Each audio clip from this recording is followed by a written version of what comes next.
ಓಂ ನಾರಾಯಣಂ ಸುರಗುರುಂ ಜಗದೇಕನಾಥಂ ಭಕ್ತಪ್ರಿಯಂ ಸಕಲಲೋಕನಮಸ್ಕೃತಂಚ ತ್ರೈಗುಣ್ಯವರ್ಜಿತಮಜಂ ವಿಭುಮಾದ್ಯಮೀಶಂ ವಂದೇ ಭವಗ್ನಂ ಅಮರಾಸುರಸಿದ್ಧವಂದ್ಯಂ ನಾರಾಯಣಂ ನಮಸ್ಕೃತ್ಯ ನರಂ ಚೈವ ನರೋತ್ತಮಂ ದೇವೀಂ ಸರಸ್ವತೀಂ ವ್ಯಾಸಂ ತತೋ ಜಯಮುದೀರಯೇತ್. ಧರ್ಮಕ್ಷೇತ್ರೇ ಕುರುಕ್ಷೇತ್ರೇ ಸಮವೇತಾಯುತ್ಸವಃ ಮಾಮಕಾಃ ಪಾಂಡವಾಶ್ಚೈವ ಕಿಮಕುರ್ವತ ಸಂಜಯ. ಶ್ರೀಗುರುಭ್ಯೋ ನಮಃ. ಕೃಷ್ಣ ಅಂತ ತನ್ನೆಡೆಗೆ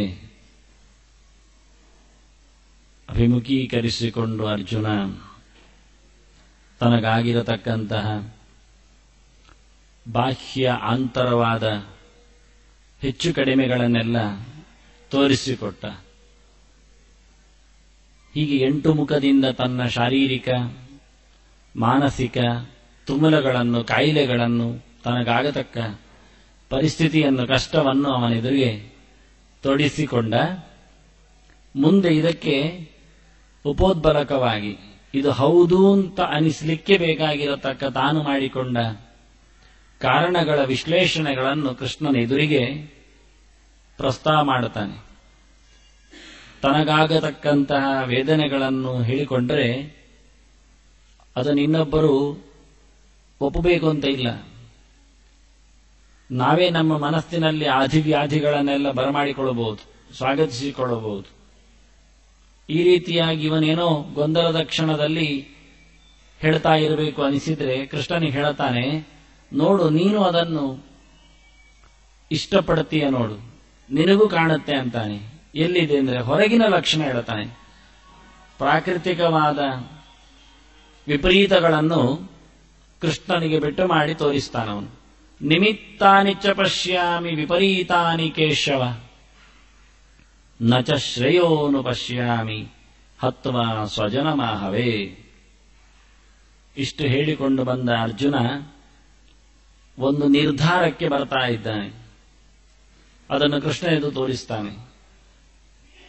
ನನಗಾದ ಹೆಚ್ಚು ಕಡಿಮೆಗಳಿಗೆಲ್ಲ ಹೌದು ಅನಿಸುವಂತೆ ವಿಶ್ವದಲ್ಲಿ ಅದಕ್ಕೆ ಕಾರಣ ಇದೆ ಅಂದ.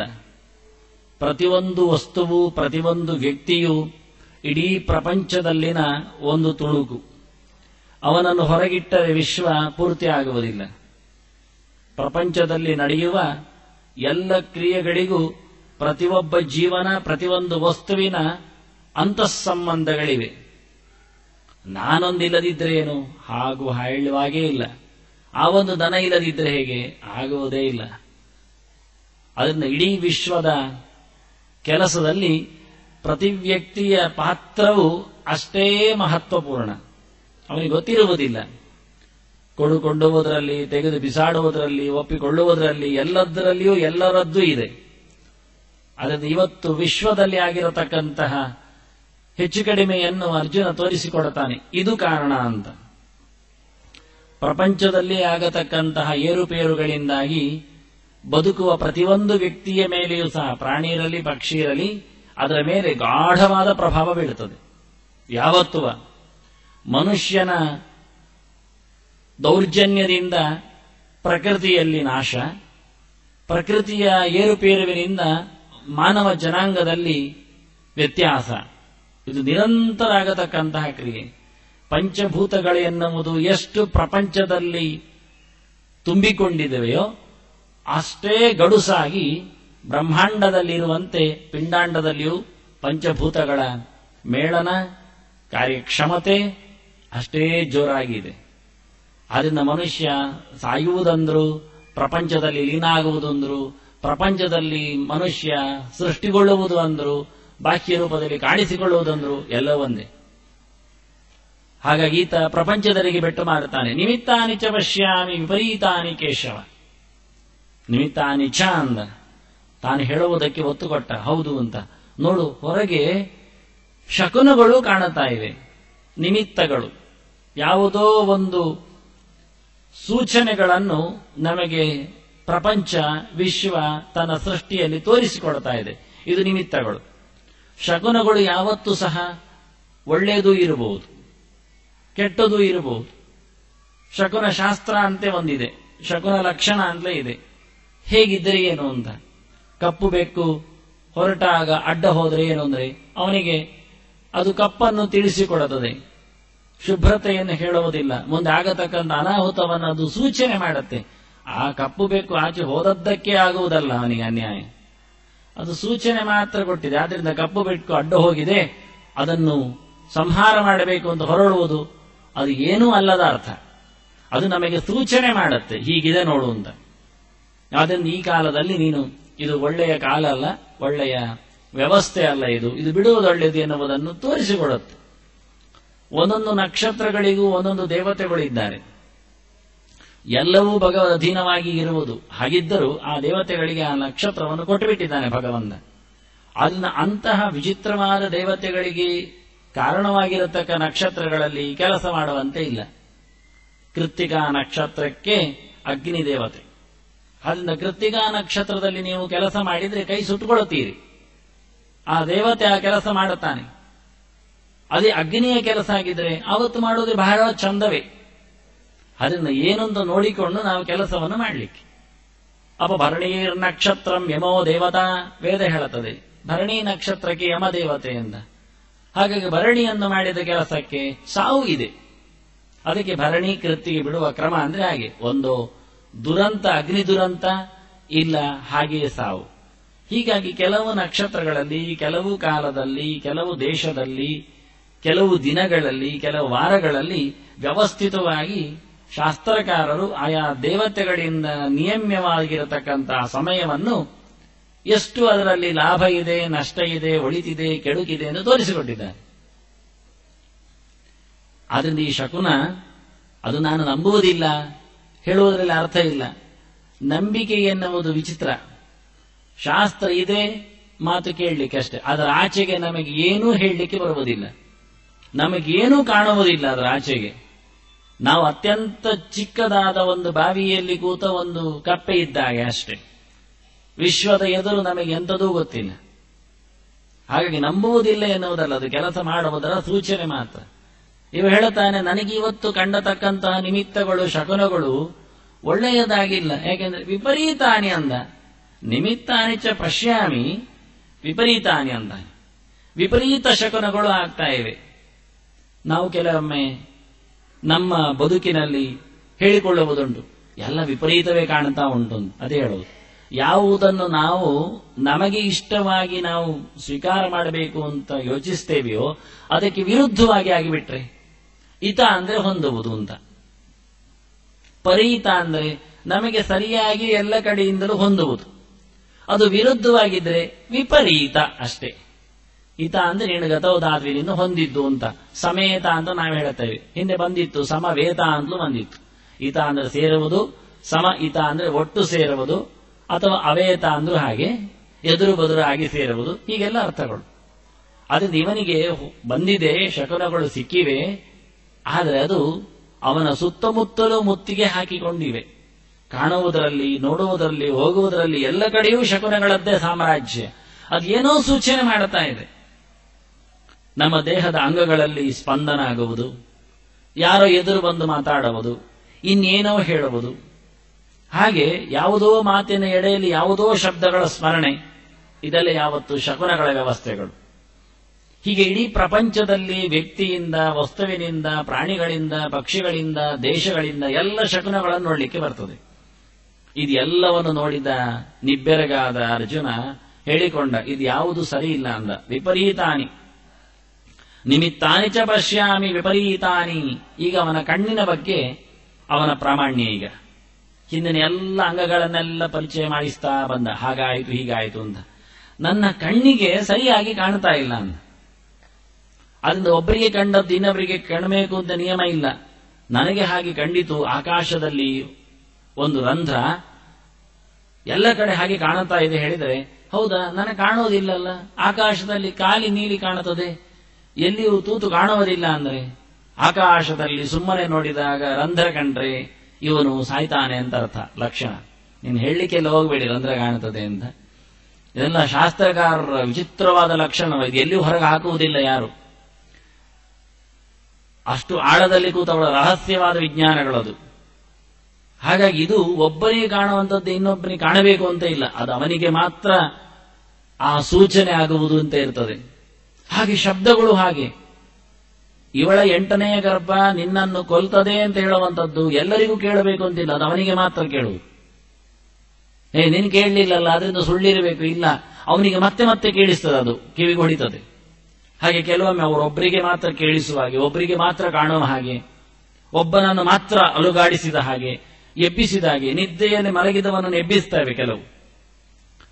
ಸರಿಯಾಗಿ ಮುಟ್ಟಿ ಎಬ್ಬಿಸಿದ್ದು ಗೊತ್ತಾಗತ್ತೆ, ನಿಂತು ನೋಡಿದ್ರೆ ಯಾರೂ ಇಲ್ಲ ಮುಟ್ಲಿಕ್ಕೆ, ಅವನೊಬ್ಬನೇ ಮಲಗಿದ್ದಾನೆ, ಯಾರಿದ್ದಾನೆ ಮುಟ್ಲಿಕ್ಕೆ. ಇಷ್ಟು ವ್ಯವಸ್ಥಿತವಾಗಿ ಶಕನಗಳನ್ನು ವ್ಯಕ್ತಿ ಕಾಣುತ್ತಾನೆ, ಅನುಭವಿಸ್ತಾನೆ. ಇದನ್ನು ಅರ್ಜುನ ಹೇಳಿದ, ನನಗೆ ಕಾಣುತ್ತಾ ಉಂಟು, ಇದು ನನ್ನ ಕಣ್ಣಿಗೆ ಕಾಣುವಂಥದ್ದು ಅಂದ. ಎಲ್ಲರಿಗೂ ಕಾಣಬೇಕು ಅಂತಿಲ್ಲ, ಆದರೆ ಕೇಶವ ಅದು ನಿನಗೂ ಕಂಡಿದೆ ಅಂದ. ಇದು ಮೊದಲು ಆದದ್ದೇ, ಎಲ್ಲರಿಗೂ ಗೊತ್ತಿದೆ. ಏನಾಗಿದೆ? ಕಾಣದೇ ಇರತಕ್ಕಂತಹ ಧೃತರಾಷ್ಟ್ರನಿಗೆ ವ್ಯಾಸರು ಕೇಳಿಸಿದ್ದಾರೆ ಏನಾಗಿದೆ ಅಂತ. ಇದು ಗೀತೆ ಬರುವ ಮೊದಲಿಗೆ ಈ ಪರ್ವದ ಆರಂಭದಲ್ಲಿ ಮಹಾಭಾರತದಲ್ಲಿ ಭೀಷ್ಮ ಪರ್ವದಲ್ಲಿ ಬಂದಿದೆ. ವೇದವ್ಯಾಸರು ಹೇಳ್ತಾನೆ ಧೃತರಾಷ್ಟ್ರನಿಗೆ, ಕೇಳು ನೀನು ಅಂತ, ಲೋಕದಲ್ಲಿ ಏನು ಅನಾಹುತ ಆಗ್ತಾ ಇದೆ ಅಂತ ಕೇಳು, ಮುಂದೆ ಆಗತಕ್ಕ ಘಟನೆಯ ಸೂಚನೆಗಳು ಏನು ನೋಡು ಅಂತ. ಬಹಳ ಅದ್ಭುತವಾಗಿ ಬಹಳ ಸುಂದರವಾಗಿ ಮಾತಾಡ್ತಾರೆ ಅವರು. ಆಗ ಆಗಿರತಕ್ಕಂತಹ ಒಂದು ಘಟನೆಗಳು ಆಧ್ಯಾತ್ಮಿಕವಾಗಿ, ಆದಿಭೌತಿಕವಾಗಿ, ಆದಿದೈವಿಕವಾಗಿ ಆಗಿರತಕ್ಕಂತಹ ಸೂಚನೆಗಳು ಎಲ್ಲಿ ಇರಬಹುದು ಅಷ್ಟನ್ನು ಕಲೆ ಹಾಕಿ ಹೇಳಿದವರು. ನೋಡು ಕಂಕಾಹ ಅಂತ ಹೇಳಿಕೊಂಡು ರಣಹದ್ದುಗಳು ಬರುವುದಿಲ್ಲ, ಅವುಗಳು ಸಾಮಾನ್ಯ ಊರಿಗೆ ಬರುವುದೇ ಕಡಿಮೆ, ಅದರಲ್ಲಿ ಗುಂಪು ಗುಂಪಾಗಿ ಬರುವುದಿಲ್ಲ. ಹೆಣ ಇದ್ದಲ್ಲಿ ಮಾತ್ರವೇ ಅವುಗಳು ಬರುವಂಥದ್ದು. ಬೆಟ್ಟದ ತುದಿಯಲ್ಲಿರುವವುಗಳು ಎಲ್ಲ ಜನರ ಮಧ್ಯಕ್ಕೆ ಹೋಗ್ತಾ ಉಂಟಂತೆ, ಮಧ್ಯದಲ್ಲಿ ಇವು ದಕ್ಷಿಣಕ್ಕೆ ಹೋಗ್ತಾ ಉಂಟಂತೆ. ಇದೇ ಲೆಕ್ಕಾಚಾರ ಹೇಳುವ ಕ್ರಮ, ಸೂಚನೆಯ ಕ್ರಮ. ರಣಹದ್ದುಗಳು ಜನರ ನಡುವೆಯೇ ಬಂದು ಕೇಕೆ ಹಾಕಿಕೊಂಡು ಕರ್ಕಶವಾಗಿ ಕೂಗಿಕೊಂಡು ದಕ್ಷಿಣ ದಿಕ್ಕಿಗೆ ಪ್ರಯಾಣ ಮಾಡುತ್ತಾ ಇವೆ. ಏನನ್ನು ಸೂಚಿಸುತ್ತದೆ ಇದು? ಇನ್ನು ಸ್ವಲ್ಪ ಸಮಯದಲ್ಲಿ ಹೆಣಗಳು ರಾಶಿ ಬೀಳುತ್ತವೆ, ಅವುಗಳನ್ನು ಕುಕ್ಕಿ ತಿಲ್ಲಿಕೊಂಡು ಸತ್ತವರು ದಕ್ಷಿಣಕ್ಕೆ ಯಮನ ಆಲಯಕ್ಕೆ ತೆರಳಲಿದ್ದಾರೆ ಎಂದು ತೋರಿಸಿಕೊಡ್ತದಂತೆ. ಅದನ್ನು ಮುಂದೆ ಬರತಕ್ಕಂತಹ ದುಷ್ಪರಿಣಾಮಗಳನ್ನು ಮೊದಲಾಗಿ ಪ್ರಾಣಿಗಳು ಪಕ್ಷಿಗಳು ಸೂಚಿಸ್ತವೆ. ಇದು ನಾವು ನೋಡಬೇಕಾದ್ದು. ಎಷ್ಟೋ ಕಡೆ ಆಗಿದೆ, ನಮ್ಮ ಕಣ್ಣೆದುರೇ ನಡೆದದ್ದು ಇದೆ ಅಂತಾರೆ. ಇತ್ತೀಚೆಗೆ ನಡೆದ ಚೀನಾ ದೇಶದ ದೊಡ್ಡ ಭೂಕಂಪದಲ್ಲಿ, 150 ವರ್ಷದ ಕೆಳಗಿನ ಭೂಕಂಪದಲ್ಲಿ ಬಹಳ ದೊಡ್ಡ ಅನಾಹುತ ಆಗಿದ್ರೆ ಆ ಭೂಕಂಪವನ್ನು ಮೊದಲು ತೋರಿಸಿಕೊಟ್ಟವುಗಳು ಪ್ರಾಣಿಗಳು. ಇನ್ನೂ ಆಗದ ಮುಂಚೆಯೇ ಹಿಡಿದು ಹಾಕಿದ ಮೃಗಾಲಯದಲ್ಲಿದ್ದ ಪ್ರಾಣಿಗಳೆಲ್ಲ ದಾರಿಗೆ ಓಡಿಕೊಂಡಿದ್ದಾವೆ, ತಪ್ಪಿಸಿಕೊಂಡು ಓಡಿದ್ದಾವೆ ಬದುಕುವ ಆಸೆಯಲ್ಲಿ. ಏನಾಯಿತು ಕೇಳಿದ್ರೆ ಮತ್ತೆ ಸ್ವಲ್ಪ ಹೊತ್ತಿನಲ್ಲಿ ಅಲ್ಲಿ ಭೂಕಂಪ ಆಯಿತು. ಅಲ್ಲೇ ಕೂತಿದ್ರೆ ಎಷ್ಟೋ ಸಾವಿರಗಟ್ಟಲೆ ಪ್ರಾಣಿಗಳು ಸಾಯ್ತಿದ್ದವು, ಅವುಗಳು ಬದುಕಿ ಹಿಡ್ಕೊಂಡವು. ಅದನ್ನ ಪ್ರಾಣಿಗಳಿಗೆ, ಪಕ್ಷಿಗಳಿಗೆ, ಮಂಗಗಳು ವಿಚಿತ್ರವಾಗಿ ಚೀರಾಡುತ್ತವೆ. ಕಾಡಿನಲ್ಲಿ ಏನಾದರೂ ಹೆಚ್ಚು ಕಡಿಮೆ ಆಗುವುದಾದರೆ ಅವುಗಳಿಗೆ ಚೆನ್ನಾಗಿ ಗೊತ್ತು. ಸಣ್ಣ ಸಣ್ಣ ಹಾತೆಗಳು ವಿಮಾನ ಚಿಟ್ಟೆ ಹೇಳುತ್ತೇವೆ ನಾವು, ಅವುಗಳು ಹಾರುವ ಪಥವನ್ನು ನೋಡಿಕೊಂಡು ಎಷ್ಟು ಇಂಚು ಮಳೆ ಬರ್ತದೆ, ಎಷ್ಟು ಹೊತ್ತಿನಲ್ಲಿ ಬರ್ತದೆ ಹೇಳಬಹುದು. ಇವತ್ತು ಇದ್ದಾರೆ ಅಂತ ಹೇಳುವವರು, ನಮಗೆಲ್ಲ ಅದೇನು ಗೊತ್ತೇ ಇಲ್ಲ. ಅದನ್ನ ಪ್ರತಿಯೊಂದು ಪ್ರಾಣಿಗಳಿಗೂ ವಾತಾವರಣದಲ್ಲಿ ಆಗುವ ಸೂಕ್ಷ್ಮ ಬದಲಾವಣೆಯನ್ನು ಗ್ರಹಿಸುವ ಮೈವುಳ್ಳವುಗಳು. ವಾಸನೆಯನ್ನೇ ಹಿಡಿತಾವೆ, ಜಾಡನ್ನು ಪ್ರಕೃತಿಯಲ್ಲಿ ಆದ ವಾತಾವರಣದ ಹೆಚ್ಚು ಕಡಿಮೆಯಿಂದ ಗ್ರಹಿಸ್ತವೆ. ನಾವು ಹೊರಗಿನ ಬಟ್ಟೆ ಬರೆಗಳಿಗೆ, ಆಹಾರ ಪದಾರ್ಥಗಳಿಗೆ ಎಲ್ಲದಕ್ಕೂ ಒಗ್ಗಿಕೊಂಡದ್ದರಿಂದ, ಸೇರಿಸಿ ಹೋದದ್ದರಿಂದ ನಮಗೆ ಹೊರಗಿನದ್ದು ಏನೂ ಗೊತ್ತಾಗುವುದಿಲ್ಲ. ಹೊರಗೆ ಮಳೆ ಬಂದರೂ ಗೊತ್ತಾಗುವುದಿಲ್ಲ, ಕೆಲವೊಮ್ಮೆ ಗಲಾಟೆ ಆದರೂ ಗೊತ್ತಾಗುವುದಿಲ್ಲ, ಅಷ್ಟು ಚೆನ್ನಾಗಿ ನಾವಿರ್ತೇವೆ. ಆದರೆ ಪ್ರಾಣಿಗಳಿಗಾಗಲ್ಲ, ಅತ್ಯಂತ ಸೂಕ್ಷ್ಮವಾದ ಜ್ಞಾನದಿಂದ 1000 ಗಟ್ಟಲೆ ಮೈಲಿನವರೆಗೆ ತಮ್ಮ ಸಂಚಾರವನ್ನು ಅವುಗಳು ಮಾಡಿಕೊಳ್ತವೆ ವರ್ಷದಿಂದ ವರ್ಷಕ್ಕೆ. ಹೀಗೆ ಪ್ರಾಣಿಗಳು, ಅದರಲ್ಲಿಯೂ ಕಾಗೆಗಳು ಅಂತಾರೆ ವ್ಯಾಸರು. ಕಾಗೆಗಳು ವಿಚಿತ್ರವಾಗಿ ಕೂಗ್ತಾ ಇದ್ದಾವೆ. ಪಕ್ವೇತಿ, ಇದು ವ್ಯಾಸರು ಹಾಕಿರತಕ್ಕಂಥ ಶಬ್ದ. ಅಲ್ಲಿ ಕುವಾ ಕುವಾ ಕೂಗ್ತದೆ ಅಂತ, ಸಾವು ಸಾವು ಅಂತ ಹೇಳ್ತಾ ಇದೆ ಎನ್ನುವುದನ್ನು ಅವರು ಅನುವಾದ ಮಾಡಿಕೊಂಡ ಬಗ್ಗೆ ಭಾರತದಲ್ಲಿ. ಅದರಿಂದ ಎಲ್ಲ ನಿಮ್ಗೇನು ಗೊತ್ತು ಕಾಗೆ ಶಾಸ್ತ್ರ ಕೇಳಿದ್ರೆ ಎಲ್ಲಾ ವಿಜ್ಞಾನವನ್ನು ವೇದವ್ಯಾಸರು ಹೊರಗೆ ಹಾಕಿದ್ದಾರೆ. ಅವುಗಳು ಹೇಗೆ ಕೂಗ್ತಾವೆ, ಯಾಕೆ ಕೂಗ್ತಾವೆ, ಎಲ್ಲಿ ಕೂಗ್ತಾವೆ, ಯಾರನ್ನು ಉದ್ದೇಶಿಸಿ ಕೂಗ್ತಾವೆ, ಮೋರೆ ಎಲ್ಲಿರ್ತದೆ, ಕೂಗಿದ ನಂತರ ಎಷ್ಟೊತ್ತಿನಲ್ಲಿ ಹಾರುತ್ತಾವೆ, ಈ ಪ್ರತಿಯೊಂದನ್ನು ಗುರುತಿಸ್ತಾರೆ ಅವರು. ಅದು ಕೂತು ಕೂಗಿದರೆ ಹೇಗೆ, ಹಾರ್ತಾ ಕೂಗಿದರೆ ಹೇಗೆ, ನೋಡ್ತಾ ಕೂಗಿದರೆ ಹೇಗೆ, ನೆಲಕ್ಕೆ ಇಳಿದ್ರೆ ಹೇಗೆ, ಇಷ್ಟು ಪರಿಚಯ ಕೊಟ್ಟು ಧೃತರಾಷ್ಟ್ರ ಅಂತ ಹೇಳ್ತಾರೆ ವ್ಯಾಸರು, ನೋಡಲ್ಲಿ ಅಂತ. ಈ ನಾಚೆ ನೋಡಿದ್ಯಾ? ಅನಭ್ರೇಕ್ಷ ಮಹಾಘೋರ ಸ್ತನಿತಃ ಶ್ರೂಯತೆ ಸ್ವನಃ. ಅದಕ್ಕೆ ಅರ್ಜುನ ಮುಂದೆ ಹೇಳ್ತಾನೆ, ನಚ ಶ್ರೇಯೋನು ಪಶ್ಯಾಮಿ ಅಂತ.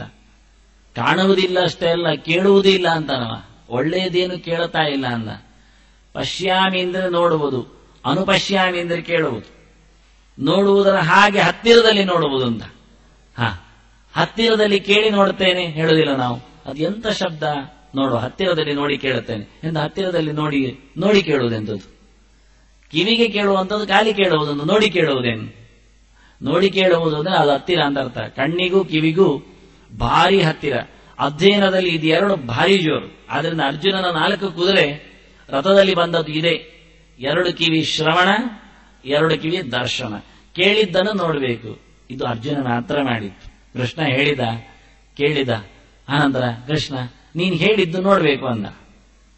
ನಿನ್ ಕಣ್ಣಿಗೆ ಕಾಣೋದಿಲ್ಲ ಅಂದ್ರೆ ದಿವ್ಯಂದದ ಅಮಿಚೇ ಚಕ್ಷು ಅಂದ. ನಿನಗೆ ನೋಡುವ ಕಣ್ಣು ಕೊಡ್ತೇನೆ, ಕಾಣಿಸ್ತೇನೆ ಅಂದ. ನಾವು ಕೇಳುವುದು ಮಾತ್ರ, ನಮಗೆಂದಿಗೂ ಸಹ ಕಾಣುವ ಕುತೂಹಲವೇ ಬರುವುದಿಲ್ಲ. ಪುಸ್ತಕ ಕಂಡ್ರೆ ಅಲ್ವ ನಾವು ಅದರಲ್ಲಿ ಹೇಳಿದ್ದನ್ನು ಕಾಣುವಂಥದ್ದು. ಆದ್ರಿಂದ ಬಹಳ ಹತ್ತಿರದ 2 ಇಂದ್ರಿಯಗಳನ್ನು ಇಟ್ಟುಕೊಂಡವ ಅನುಪಶ್ಯಾಮಿ ಅಂದ. ನನಗೆ ಒಳ್ಳೆಯದು ಇಲ್ಲಿ ಏನು ಕೇಳುವುದೂ ಇಲ್ಲ ಅಂತಾನೆ. ಯಾಕೆಂದ್ರೆ ನಾನು ಶಬ್ದ ಕೇಳುತ್ತಾ ಇದ್ದೇನೆ. ವ್ಯಾಸರು ಹೇಳ್ತಾರೆ ಧೃತರಾಷ್ಟ್ರನಿಗೆ, ಅನಭ್ರೇ ಚ ಮಹಾಘೋರ, ಒಂದೂ ಇಲ್ಲ ಮೋಡಗಳು, ಶುಭ್ರವಾಗಿರತಕ್ಕಂತಹ ಆಗಸ ಇದೆ. ಆದರೂ ದೊಡ್ಡ ಶಬ್ದ ಕೇಳ್ತಾ ಉಂಟು. ಸ್ತನಿತಃ ಶ್ರೂಯತೆ ಸ್ವನಃ, ಸಿಡಿಲಿನ ಬಡಿತ ಕೇಳ್ತಾ ಉಂಟಲ್ಲ, ಇದೇನು ಕತೆ ಅಂತಾರೆ. ಎಲ್ಲಿಯಾದ್ರೂ ಉಂಟಾ ಅಂತಾರೆ. ಮೋಡ ಇಲ್ಲದ ದಿನಗಳಲ್ಲಿ ಮಿಂಚಿನ ಆರ್ಭಟ, ಸಿಡಿಲಿನ ಶಬ್ದ ಇದು ಕೇಳ್ತಾ ಉಂಟಲ್ಲ, ಇದಕ್ಕೇನು ಹೇಳೋದು ನಾವು? ಇತ್ತಗಡೆ ವಾಹನಾನಾಂಚ ಹೃದತಾಂ ನಿಪತಂತಿ ಅಶ್ರು ಬಿಂದವ, ಕುದುರೆಗಳು ಆನೆಗಳು ಅಳ್ತಾ ಉಂಟಂತೆ. ಧೃತರಾಷ್ಟ್ರನಿಗೆ ಕಣ್ಣಿಲ್ಲ. ಕಾಣುವ ಜನ ಎಷ್ಟು ಬೇಸರ ಪಡ್ತಾರೆ. ಯಾರೋ ಜನರ ಯಾವುದೋ ರಾಜ್ಯದ ಭೋಗದ ಲಾಲಸೆಯಲ್ಲಿ ಲಕ್ಷೋಪಲಕ್ಷ ಕುದುರೆ ಆನೆಗಳ ಸಾವು, ಅವುಗಳ ಬದುಕಿನ ಅಪಹರಣ. ಯಾರಾದರೂ ಯೋಚನೆ ಮಾಡ್ತಾರೆ ಗಂಭೀರವಾಗಿ? ಅಳ್ತಾ ಬಂದೆವು ಸಂಕಟಪಟ್ಟು. ವೇಷ ಹಾಕಿದ್ದಾರೆ ಅವುಗಳಿಗೆ, ಚಿನ್ನದ ಸರಗಳು, ಗಂಟೆಗಳು, ಏನು ವೈಭವ ಅವತ್ತು. ಚಿನ್ನದ ಕೊಂಬು, ಇಷ್ಟೆಲ್ಲ ಚಂದ ಮಾಡಿ ಅಲಂಕಾರ ಮಾಡಿದ. ಅಲಂಕೃತ್ಯ ಶಿರಚ್ಛೇದ ಅಷ್ಟೇ. ಬಹಳ ಚೆನ್ನಾಗಿ ತಮ್ಮ ರಥ, ಕುದುರೆ, ಆನೆಗಳನ್ನೆಲ್ಲ ತಂದಿದ್ದಾರೆ, ಚಂದವಾಗಿ ಮುಂದುವರಿಸಿದ್ದಾರೆ. ಅವುಗಳು ಯಾರಿಗಾಗಿ ಹೋರಾಡಬೇಕು? ಅವುಗಳ ಬೆಲೆ ಯಾರಲ್ಲಿ ಇದೆ? ಏನಿಲ್ಲ. ಅಳ್ತಾವಂತೆ. ಕಟ್ಟಿದ್ದ ಅವುಗಳನ್ನು ತಂದು ಎಲ್ಲರೂ ಲೆಕ್ಕ ಮಾಡಿ ಹೋಗಿದ್ದಾರೆ, ಎಷ್ಟಿದೆ ಅಂತ. ಹೇಳಿಕೊಳ್ಳಿಕ್ಕೆ ಸುಲಭ, ನನ್ನಲ್ಲಿ 11 ಅಕ್ಷೋಹಿಣಿ ಆಯಿತು ಅಂತ. ಆದ್ರೆ ಏನಾಯಿತು ಪಾಪ? ವಾಹನಾನಂಚ ಹೃದತ ನಿಪತಂತಿ ಅಶ್ರು ಬಿಂದವ ಅಂತಾರೆ ವ್ಯಾಸರು.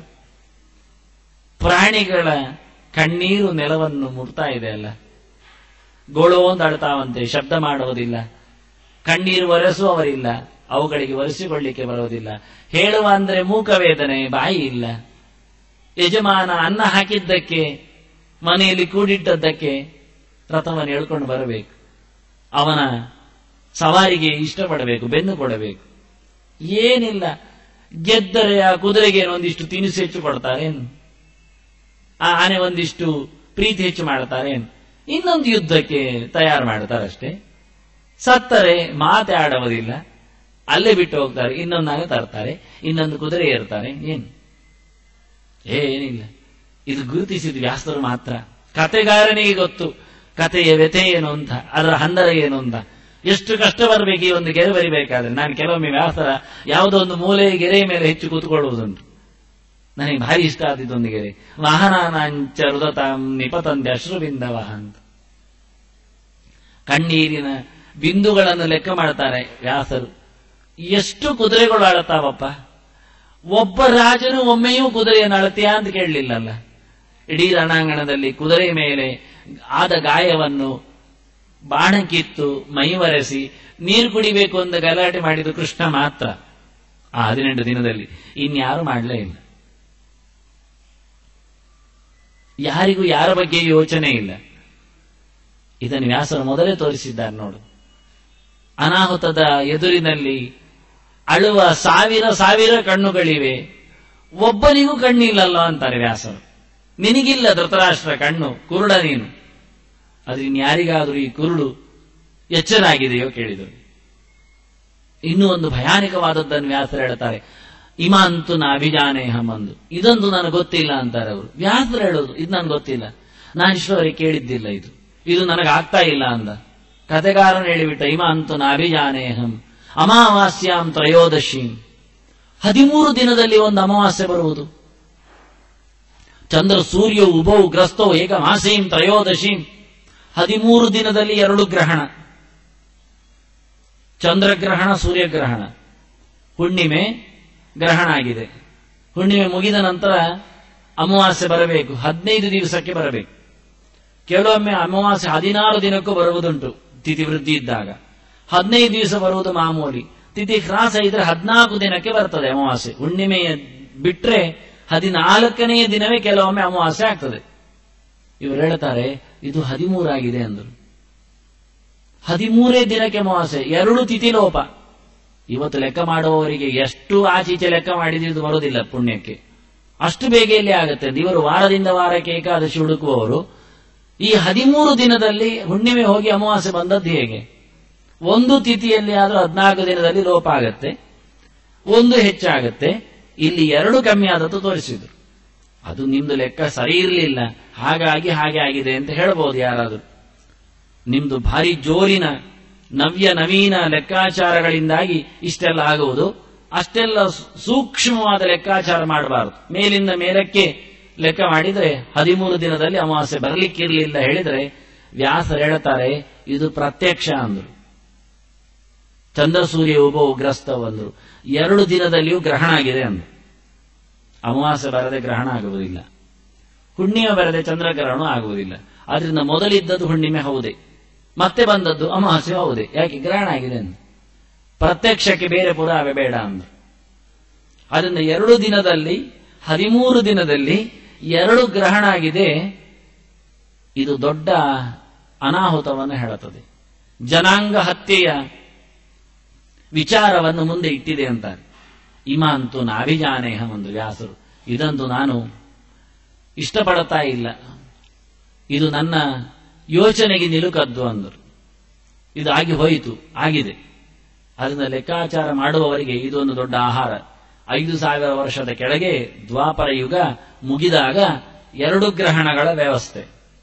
ನಾವು ಹೇಳಿದಾಗ ನಮ್ಮ ಚಂದ್ರ ಸೂರ್ಯರು ಹೋಗುವುದಿಲ್ಲ, ಅದು ಬಿಡಿ. ಅದರಿಂದ ಇವರು ಎಷ್ಟು ಲೆಕ್ಕಾಚಾರ ಮಾಡಿಕೊಂಡು ಹಿಂದೆ ಹೋದರೂ ಆವತ್ತಿನ ಲೆಕ್ಕಾಚಾರ ಸಿಗುವುದಿಲ್ಲ. ಚಂದ್ರ ಸೂರ್ಯರು ಪ್ರತಿನಿತ್ಯವೂ ವ್ಯತ್ಯಾಸಗೊಳ್ಳುತ್ತಾರೆ, ಅವರಿಷ್ಟ ಅದು. ನಾವು ಅವರನ್ನು ನಮ್ಮ ಲೆಕ್ಕಾಚಾರದಲ್ಲಿ ಇಷ್ಟೇ ಅಂತರದಲ್ಲಿ ಇಷ್ಟೇ ನಿಮಿಷ ಕ್ಷಣಗಳಲ್ಲಿ ಅವರು ಹೀಗೆ ಹೋಗಬೇಕು ಅಂತ ಇಷ್ಟು ವರ್ಷದಿಂದ ನಮ್ಮ ಅಭ್ಯಾಸ ಅಂತ ಹೇಳಲಿಕ್ಕಿಲ್ಲ. ಎಷ್ಟು ವರ್ಷದ ಅಭ್ಯಾಸವೂ ತಲೆ ಕೆಳಗೆ ಆಗಬಹುದು. ಅದು ಇದನ್ನು ತೋರಿಸಿಕೊಡ್ತಾರೆ ವ್ಯಾಸ. ಇದು ನನಗೆ ಅರ್ಥ ಆಗಲಿಲ್ಲ ಅಂದ್ರಿ. ಭಾರಿ ಕಷ್ಟದ ವ್ಯವಸ್ಥೆ ಆಗ್ತಾ ಇದೆ. ಚಂದ್ರ ಸೂರ್ಯರ ಗ್ರಹಣ 2 ಒಟ್ಟಿಗೆ ನಡೆದಿದೆ. ಇದು ಯುದ್ಧದ ಸಮಯ. ಅದರಿಂದ ಯುದ್ಧ ಆಗುವುದನ್ನು ಯುದ್ಧದಲ್ಲಿ ಈ ಇಡೀ ಯುದ್ಧದಲ್ಲಿ 18 ದಿವಸ ಯುದ್ಧದಲ್ಲಿ 2 ಗ್ರಹಣ ಆಗಿದೆ. ಅಷ್ಟು ಸರ್ವನಾಶಕ್ಕೆ ಕಾರಣವಾಗುವಂತೆ ಮಾಡಿದ ದೈವಿಕವಾದ ಘಟನೆ ಇದು. ಗ್ರಹಣ ಎನ್ನುವುದು ದೈವಿಕವಾದದ್ದು. ಅದರೊಟ್ಟಿಗೆ ಭೌತಿಕವಾದ ಗ್ರಹಣವನ್ನು, ಭೌತಿಕವಾದ ಅನ್ಯಾಯಗಳನ್ನು ಹೇಳಿದರು. ಯಾವ ರೀತಿಯಿಂದ ಪ್ರಪಂಚ ಹೆಚ್ಚು ಕಡಿಮೆ ಆಗ್ತಾ ಇದೆ ಅಂತ. ಗಾಳಿ ವಿಚಿತ್ರವಾಗಿ ಬೀಸ್ತಾ ಇದೆ ಅಂತೆ, ಸುಂಟರ ಗಾಳಿ ಬರ್ತಾ ಇದೆ ಅಂತೆ. ಎದ್ದ ಧೂಳು ಇನ್ನೂ ನಿಲ್ಲಿಲ್ಲಂತೆ, ಪೂರಾ ಧೂಳು ತುಂಬಿದೆ ಅಂತೆ. ಇತ್ತಗಡೆ ನೆಲ ಕಂಪನ ಮಾಡುತ್ತಾ ಉಂಟಂತೆ, ಭೂಕಂಪ ಆಗ್ತಾ ಇದೆ ಅಂತೆ. ಪ್ರಾಣಿಗಳೆಲ್ಲ ಗೋಳೊಂದು ಕೂಗ್ತಾ ಇದ್ದಾವಂತೆ. ಹಕ್ಕಿಗಳು, ನರಿಗಳು ಎಲ್ಲ ಶಬ್ದ ಮಾಡ್ತಾ ಇವೆ, ವಿಚಿತ್ರವಾಗಿ ಶಬ್ದ ಮಾಡ್ತಾ ಇವೆ. ಏನು ಕತೆ ಇದು ಅಂತ ಕೇಳ್ತಾರೆ. ಹೀಗೆ ನಿಮಿತ್ತಾನಿ ಚ ಪಶ್ಯಾಮಿ ವಿಪರೀತಾನಿ ಅಂದ್ರು. ನಾವು ಶ್ಲೋಕದಲ್ಲಿ ನಿಮಿತ್ತಗಳನ್ನು ಕಂಡೇ ಅಷ್ಟೇ ಹೇಳಿದ್ರೆ ಏನ್ ನಿಮಿತ್ತ ಆಗಿದೆ ಅಂತ ಯಾರಿಗೂ ಗೊತ್ತಿರಲಿಲ್ಲ. ಯಾರು ಕೆಳಗೆ ಬರೆಯುವುದಿಲ್ಲ, ವಿವರಣೆಕಾರರಿಗೆ ಆಚೀಚೆ ನೋಡುವ ಪುರುಸೊತ್ತು ಇರುವುದಿಲ್ಲ. ಅದನ್ನು ವಾಸ್ತವವಾಗಿ ಮೊದಲೇ ಹೇಳಿಬಿಟ್ಟಿದ್ದ. ಇದನ್ನು ಕಂಡ ಅರ್ಜುನ, ಇದನ್ನು ವ್ಯಾಸರು ತೋರಿಸಿದ್ರು.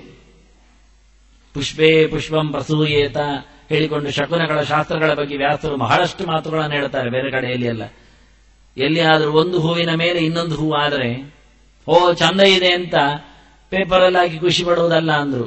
ಅದು ಆದ ಮನೆಯಲ್ಲಿ ಏನೋ ಹೆಚ್ಚು ಕಡಿಮೆ ಆಗಿದೆ ಅಂತ ಅರ್ಥ ಅಂತ. ಯಾವುದು ಪ್ರಕೃತಿಯಲ್ಲಿ ಸಹಜತೆ ಉಂಟೋ ಅದಕ್ಕೆ ವಿಕಾರ ಆಗಿಬಿಟ್ರೆ ಅದೇನೋ ಹೆಚ್ಚು ಕಡಿಮೆ ಆಗಿದೆ ಅಂತ ಅರ್ಥ.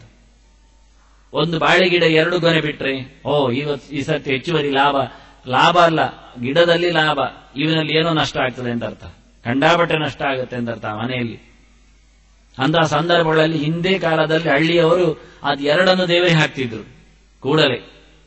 ಯಾವುದೋ ವಿಪರೀತವಾದಂತಹ ಬದುಕನ್ನು ನೋಡಿದ ತಕ್ಷಣ ಭಗವಂತನಿಗೆ ಒಪ್ಪಿಸ್ತಾ ಇದ್ರು ಅದನ್ನು. ಅಂತಹ ಹೃದಯವಂತಿಗೆ ಇತ್ತವರಿಗೆ ದೇವರ ಮೇಲಿನ ವಿಶ್ವಾಸ ಅಷ್ಟು ಕೆಲಸ ಮಾಡ್ತಿತ್ತು.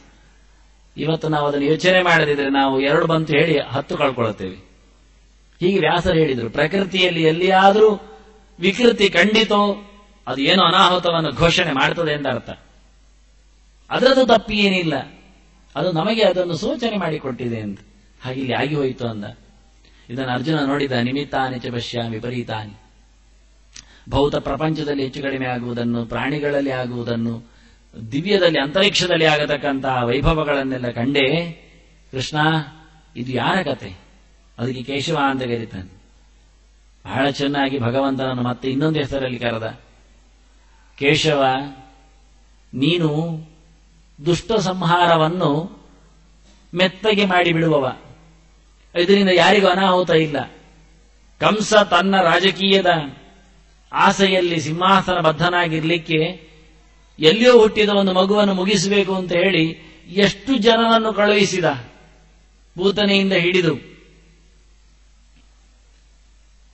ಆಗ ನೀನು ಗೊತ್ತಿಲ್ಲದೆ ಮೌನವಾಗಿ ಒಂದೊಂದನ್ನೇ ಮುಗಿಸಿಕೊಟ್ಟೆ.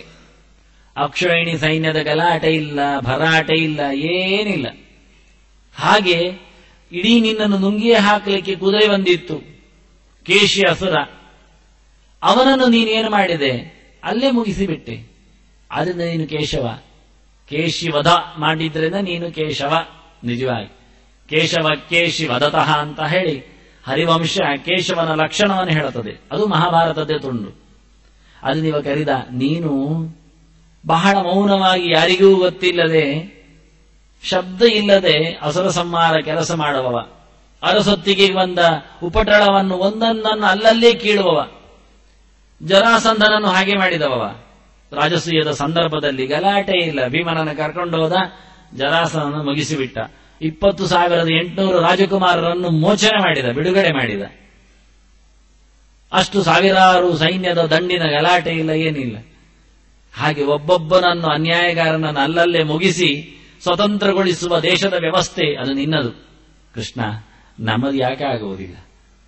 ಒಬ್ಬ ದುರ್ಯೋಧನನ್ನು ಮುಗಿಸಿದ್ರೆ, ಹಿಡಿದು ಬಿಟ್ರೆ, ಹಾಕಿಕೊಂಡ್ರೆ ಈ ಜನಾಂಗ ಹತ್ಯೆ ಇರ್ತಿತ್ತ? ಗಲಾಟೆ ಸಾಧ್ಯ ಇತ್ತ? ಮತ್ತೆ ಕರೀತಾನೆ ಕೇಶವ ಅಂತ ಹೇಳಿದಕ್ಕೆ. ನಿನಗಾಗದ ಕೆಲಸ ಅಲ್ಲ. ಕಹ ಅಂದ್ರೆ ಚತುರ್ಮುಖ, ಈಶ ಅಂದ್ರೆ ರುದ್ರ. ಇವರಿಬ್ಬರನ್ನೂ ನಿಯಮನ ಮಾಡುವವ ನೀನು. ಹಿರಣ್ಯಗರ್ಭಕ್ಕ ಪ್ರೋಕ್ತ ಈಶ ಶಂಕರೇವಚ ಅಂತ. ಸೃಷ್ಟ್ಯಾದಿನ ವರ್ತಯದಿತವು ಅತಸ್ತ್ವಂ ಕೇಶವ ಭವಾನ್. ಆದ್ರಿಂದ ನೀನು ಕೇಶವ ಅಂತ ಹೇಳಿ. ಕಾ ಮತ್ತು ಈಶ ಇವರಿಬ್ಬರನ್ನು, ಬ್ರಹ್ಮ ರುದ್ರರನ್ನು ನೀನು ನೋಡಿಕೊಳ್ಳುವವ. ಅವರಿಗೆ ವೃತ್ತಿ ಕೊಟ್ಟವ. ಒಬ್ಬನಿಗೆ ಸೃಷ್ಟಿ ಮಾಡುವ ವೃತ್ತಿ, ಇನ್ನೊಬ್ಬನಿಗೆ ಸಂಹಾರ ಮಾಡುವ ವೃತ್ತಿ. ಇವರಿಬ್ಬರನ್ನು 2 ವೃತ್ತಿಯಲ್ಲಿ ತೊಡಗಿಸಿ ನೋಡಿಕೊಳ್ಳುವವ ನೀನು. ಇಡೀ ಬ್ರಹ್ಮಾಂಡದ ಸೃಷ್ಟಿಯೇ ನಿನ್ನದು. ಆ ಸೃಷ್ಟಿ ಕರ್ತೃವಿನ ಸೃಷ್ಟಿಯೂ ನಿನ್ನದೇ. ಇಡೀ ಜಗತ್ತಿನ ಸಂಹಾರವು ನಿನ್ನ ಅಧೀನ, ಸಂಹಾರ ಶಕ್ತಿಯೂ ನಿನ್ನವನೇ. ಹಾಗಿರುವಾಗ ಇವತ್ತಿನ ಈ ಜನರ ಸಾವು ನೋವುಗಳಿಗೆ ಕೃಷ್ಣ ಏನು ಉತ್ತರ ಕೇಳುತ್ತಾನೆ? ನಿಮಿತ್ತಾನಿ ಚ ಪಶ್ಯಾಮಿ ವಿಪರೀತಾನಿ ಕೇಶವ. ಇದು ಲಯದ ನಿಮಿತ್ತಗಳಾಗಿ ಕಾಣ್ತಾ ಉಂಟಲ್ಲ ಸ್ವಾಮಿ. ಇದು ನಮ್ಮ ಸೃಷ್ಟಿಯ ಕಥೆಯಲ್ಲ. ರಾಜ್ಯಭಾರದ ಅರಸೊತ್ತಿಗೆಯ ಪ್ರಜಾಕ್ಷೇಮದ ಲಕ್ಷಣ ಇಲ್ಲಿ ಕಾಣ್ತಾ ಇಲ್ಲ ಅಂತಾನೆ. ಸಾವು ನೋವುಗಳ ದೂಡ ತುಂಬಿಕೊಟ್ಟಿದೆಯಲ್ಲ ಅಂದ. ನೀನು ಕೇಶೇತೆ ಇತಿ ಕೇಶವ ಅಂತ ಸಮುದ್ರದಲ್ಲಿ ಮಲಗಿದವ ಅಂತ. ಆರಾಮವಾಗಿ ಕ್ಷೀರ ಸಮುದ್ರ ಶಾಯಿ ನೀನು. ನಿನಗೇನು ಕಷ್ಟ ಇಲ್ಲ, ನೀನು ಆರಾಮ ಮಲಗಿರ್ತೀಯ. ಆದರೆ ನಮ್ಮ ಕಥೆ ಏನು? ನಮ್ಮಲ್ಲಿಯೂ ಹಾಗೆ ಕಶಬ್ದಕ್ಕೆ ಕಕಾರಕ್ಕೆ ತುಂಬಾ ಅರ್ಥ ಇದೆ. ಚತುರ್ಮುಖ ಅಂತ ಅರ್ಥ ಇದೆ, ಸೂರ್ಯ ಅಂತ ಅರ್ಥ ಇದೆ, ಅಗ್ನಿ ಅಂತ ಅರ್ಥ ಇದೆ, ದೇಹ ಅಂತ ಅರ್ಥ ಇದೆ, ತಲೆ ಅಂತ ಅರ್ಥ ಇದೆ, ಇನ್ನೆಷ್ಟೋ ಅರ್ಥಗಳಿವೆ, ಸುಖ ಅಂತ ಇದೆ. ಆದ್ರಿಂದ ಕೇಶೇತೆ ಅಂತ ಹೇಳಿಕೊಂಡು ತುಂಬಾ ಅರ್ಥಗಳಲ್ಲಿ ಮಾಡಲಿಕ್ಕೆ ಬರ್ತದೆ ಕೇಶವನನ್ನು. ಅದನ್ನು ಒಂದೊಂದನ್ನು ತೋರಿಸಿಕೊಟ್ಟ. ಜಲದಲ್ಲಿ ಇರುವವನು ನೀನೆ, ನೆಲದಲ್ಲಿ ಇರುವವನು ನೀನೆ, ಆಗಸದಲ್ಲಿ ಇರುವವನು ನೀನೆ, ಸೂರ್ಯನಲ್ಲಿ ಇರುವವನು ನೀನೆ, ಎಲ್ಲ ಕಡೆಯಲ್ಲಿ ತುಂಬಿರತಕ್ಕ ಈ ನಿಮಿತ್ತಗಳಿಗೆ ಕಾರಣ ನೀನೆ. ಅದನ್ನು ವಿಪರೀತವಾದ ಕಾರಣವನ್ನು ತೋರಿಸ್ತಾ ಇದ್ದೀಯಲ್ಲ ಕೇಶವ, ಇದು ಮತ್ತೆ ಕೇಳ್ತಾನವ. ಎಲ್ಲದರಲ್ಲಿ ಆರಾಮವಾಗಿದ್ದುಕೊಂಡು ಸುಖಮಯವಾದಂತಹ ವೃತ್ತಿ ಉಳ್ಳವ ನೀನಾಗಿ, ಕೃಷ್ಣನಿಗೆ ಸೂರ್ಯನಲ್ಲಿದ್ದಾಗ ಗ್ರಹಣ ಆಗುವುದಿಲ್ಲ, ಸೂರ್ಯನಿಗೆ ಗ್ರಹಣ ಆಗತ್ತೆ, ಅಡ್ಡ ಬರುತ್ತೆ. ಆದರೆ ಸೂರ್ಯಮಂಡಲ ಮಧ್ಯವರ್ತಿಯಾದ ನಾರಾಯಣನಿಗೆ ಏನು ಗ್ರಹಣ ಇಲ್ಲ. ಅದನ್ನ ಆರಾಮವಾಗಿ ಸುಖಮಯವಾಗಿರತಕ್ಕಂಥ ರೂಪ ಅದು ಭಗವಂತನದ್ದು. ನೀನು ಸರ್ವತ್ರ ಗತನಾಗಿದ್ದು ಇಂತಹ ವಿಪರೀತ ನಿಮಿತ್ತಗಳನ್ನು ದರ್ಶನ ಮಾಡುತ್ತಾ ಇದ್ದೀಯಲ್ಲ ಕೃಷ್ಣ, ನಮಗೆ ತೋರಿಸ್ತಾ ಇದ್ದೀಯಲ್ಲ. ಅದರಿಂದ ಯಾವ ರೀತಿ ಇದರ ಉತ್ತರ, ಇದು ಯಾಕೆ ನನಗೆ ಸಮಸ್ಯೆ ಅನ್ನುವುದಾಗಿ ಮತ್ತೆ ಕಾರಣಕರ್ತನಾದ ಭಗವಂತನನ್ನೇ ಮಾತಾಡಿಸ್ತಾನೆ. ಇದರಿಂದ ನನ್ನ ತೀರ್ಮಾನ, ಇದು ಅರ್ಜುನನ ತೀರ್ಮಾನ, ನಚ ಶ್ರೇಯೋನು ಪಶ್ಯಾಮಿ, ಇದರಿಂದ ಒಳ್ಳೆಯದಾಗತ್ತೆ ಅಂತ ನಾನು ಊಹಿಸುವುದಿಲ್ಲ. ಈಗ ಅನುಪಶ್ಯಾಮಿ ಅಂದ್ರೆ, ಪಶ್ಯಾಮಿ ಅಂದ್ರೆ ನೋಡಬಹುದು, ಯಾವುದನ್ನು ನೋಡ್ಲಿಕ್ಕೆ ಆಗುವುದಿಲ್ಲ ಅದನ್ನು ಊಹಿಸುವುದು, ಅದಕ್ಕೆ ತರ್ಕ ಮಾಡುವುದು ಹೇಳ್ತಾರೆ. ಅದನ್ನೇ ಅನುಮಾನ ಅಂತ ಹೇಳುವುದು ಸಂಸ್ಕೃತದಲ್ಲಿ. ಅದು ನಾವು ಮಾಡುತ್ತೇವೆ. ಜೋರಾದ ಮಳೆ ಬಂದದ್ದು ನೋಡಿದ್ರೆ, ಓ ಈ ಸರ್ತಿ ಗೇರು ಬೀಜ ಇನ್ನ ಆಗುವುದಿಲ್ಲ, ಯಾಕೆಂದ್ರೆ ಎಲ್ಲ ಹೂ ಸತ್ತೋಯ್ತು ಅಂತ ಹೇಳುತ್ತೇವೆ ನಾವು. ಇನ್ನು ಮುಂದಿನ ಏನು ಆಗಬಹುದೋ ಅದನ್ನು ಇವತ್ತೇ ನಾವು ಊಹಿಸ್ತೇವೆ. ಒಂದು ಕಾರ್ಯದಿಂದ ಇನ್ನೊಂದು ಕಾರ್ಯವನ್ನು ನಾವು ಅನುಮಾನ ಮಾಡುತ್ತೇವೆ. ಹಾಗೆ ಇದು ಕತೆ. ಇವು ಹೇಳಿದ ಈ ನಿಮಿತ್ತಗಳನ್ನು ಕಾಣುವ ಮೂಲಕ, ಈ ನಿಮಿತ್ತಗಳು ತಾವೇ ತಾವಾಗಿ ಆಗಿಕೊಳ್ಳಿಕ್ಕೇನು ಸಾಮರ್ಥ್ಯವುಳ್ಳವುಗಳಲ್ಲ, ಇದು ನಿನ್ನ ನಿಯಂತ್ರಣದಲ್ಲಿ ನಡೆಯುವುದು. ಅದನ್ನ ಸಕಲ ವಿಚಿತ್ರ ನಿಯಮನ ಮಾಡತಕ್ಕಂಥ ವ್ಯಕ್ತಿ ನೀನಾಗಿ, ಅದು ನಮಗೆ ಭೌತಿಕವಾಗಿ, ದೈವಿಕವಾಗಿ, ನನಗೆ ಆತ್ಮಿಕವಾಗಿ, ಆಧ್ಯಾತ್ಮಿಕವಾಗಿ ನಾನು ನನ್ನ ಮನಸ್ಸಿನಲ್ಲೇ ಸೋಲ್ತಾ ಇದ್ದೇನೆ. ನನ್ನ ದೇಹದಲ್ಲಿ ನನಗೆ ಹೆಚ್ಚು ಕಡಿಮೆ ಆಗ್ತಾ ಇದೆ. ಉಳಿದ ದೇಹಗಳು ಹಾಗೆ ಸೇರಿಕೊಂಡಿದ್ದಾವೆ ಇಲ್ಲಿ ಯುದ್ಧಕ್ಕೆ. ಅದರಿಂದ ಎಲ್ಲದರಲ್ಲಿಯೂ ನಿಂತು ನೀನೇ ತೊಡಗಿಸಿ ಬಿಟ್ಟಿದ್ದೀಯಾ. ಇದರಿಂದಾಗಿ ನಾನು ಹೀಗೊಂದು ಊಹೆ ಮಾಡುತ್ತೇನೆ, ಇದರಿಂದ ಯಾರಿಗೂ ಒಳ್ಳೆಯದಾಗುವುದಿಲ್ಲ. ಈ ಯುದ್ಧದಿಂದಾಗಿ ಆಗತಕ್ಕಂತಹ ಸಾವು ನೋವುಗಳಿಂದ ನಾವು ಬಾಧೆ ಪಡ್ತೇವೆ. ಇದು ಶ್ರೇಯಸ್ಕರವಾದ ದಾರಿ ಅಲ್ಲ, ಇದು ಪ್ರೇಯಸ್ಸಾಗಿರಬಹುದು. ನೋಡಿ, ಅರ್ಜುನ ವಾದ ಮಾಡುವಾಗ ಎಷ್ಟು ಚಂದ ಇದ್ದಾನೆ. ನಚ ಶ್ರೇಯೋನು ಪಶ್ಯಾಮಿ ಅಂದ. ನಾನು ಇದರಲ್ಲಿ ಶ್ರೇಯಸ್ಸನ್ನು ಕಾಣುವುದಿಲ್ಲ. ಪ್ರೇಯಸ್ ಇರಬಹುದು, ನಮಗೆ ರಾಜ್ಯ ಸಿಗಬಹುದು, ಗೆದ್ದವರಿಗೆ ರಾಜ್ಯ ಸಿಗಬಹುದು, ಸಂಪತ್ತು ಸಿಗಬಹುದು, ಗೆದ್ದೆವು ಎನ್ನತಕ್ಕಂಥ ಅಭಿಮಾನ ಬರಬಹುದು, ಗರ್ವ ಅಡರಬಹುದು. ಆದರೆ ಶ್ರೇಯಸ್ಸೇನದು? ಸರ್ವರನ್ನು ಬಲಿಕೊಟ್ಟು ಗದ್ದುಗೆಯಲ್ಲಿ ಕೂತುಕೊಳ್ಳುವುದು ಏನು ಶ್ರೇಯಸ್ಸು? ಇದು ಶ್ರೇಯಸ್ಸಿನ ಲಕ್ಷಣದ ವಸ್ತು ಅಲ್ಲ ಅಂತಾನೆ ಬಹಳ ಚಂದವಾಗಿ. ನಚ ಶ್ರೇಯೋನು ಪಶ್ಯಾಮಿ. ಯಾರಿಗಾದ್ರೂ ಶ್ರೇಯಸ್ಸುಂಟ? ಅನುಪಶ್ಯಾಮಿ ನಚ ಅಂದ್ರೆ ಒಬ್ಬನಿಗೂ ಒಳ್ಳೆಯದನ್ನು ನಾನು ನೋಡೋದಿಲ್ಲ ಅಂದ. ಅನು ಅಂದ್ರೆ ಪ್ರತಿಯೊಬ್ಬನಿಗೂ ಅಂತ ಅರ್ಥ. ಒಬ್ಬೊಬ್ಬನನ್ನು ಇಟ್ಟುಕೊಂಡು, ತಮನು ಅಂತ ಅವನನ್ನು ಇಟ್ಟುಕೊಂಡು ಇವನನ್ನು ಇಟ್ಟುಕೊಂಡು, ಇದರಲ್ಲಿ ಯಾರನ್ನಿಟ್ಟುಕೊಂಡು ಒಳ್ಳೆಯದುಂಟು? ದುರ್ಯೋಧನನ್ನಿಟ್ಟುಕೊಂಡು ಒಳ್ಳೆಯದುಂಟು ಹೇಳುವುದಾ? ಇಲ್ಲ. ಮೊದಲೇ ಹೇಳಿದ್ದ ವಿದುರ, ದುರ್ಯೋಧನ ನಿನಗಾಗಿ ನಾನು ಅಳುವುದಿಲ್ಲ ಅಂದ. ನಾನು ಶೋಚಾಮಿ ಅಂತಾನೆ ವಿದುರ. ನಿನ್ನ ಬಗ್ಗೆ ನನಗೆ ಏನು ಕರುಣೆ ಇಲ್ಲ, ಅಳು ಬರುವುದಿಲ್ಲ.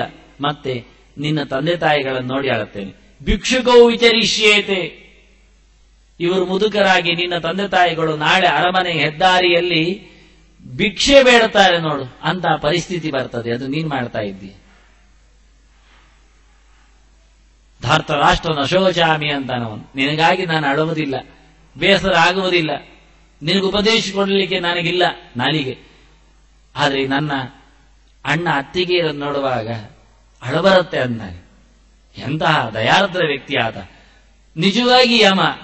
ಆದರೆ ಅವನ ಹೃದಯದಲ್ಲಿ ಎಂತಹ ಸಂಯಮ, ಅದುವೇ ಒಂದೇ ಕಡೆಯಲ್ಲಿ ಮೃದುನಿ ಕುಸುಮಾದಪಿ ಅಂತ, ವಜ್ರಾದಪಿ ಕಠೋರಾಣಿ ಅಂತ, ಒಂದರ ಗಟ್ಟಿಯದೆ ಅಷ್ಟೇ ಮಾರ್ಧವವಾದ ಮನಸ್ಸು.